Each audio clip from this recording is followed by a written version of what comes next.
أعوذ بالله من الشيطان الرجيم.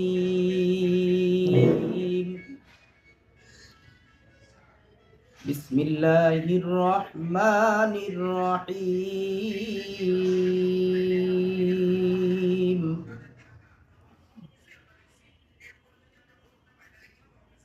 والتين والزيتون وطور سينين وهذا البلد الأمين.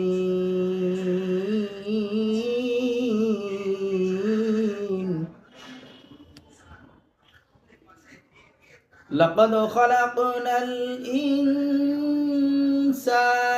في أحسن تقويم ثم رددناه أسفل سافلين. صدق الله العظيم.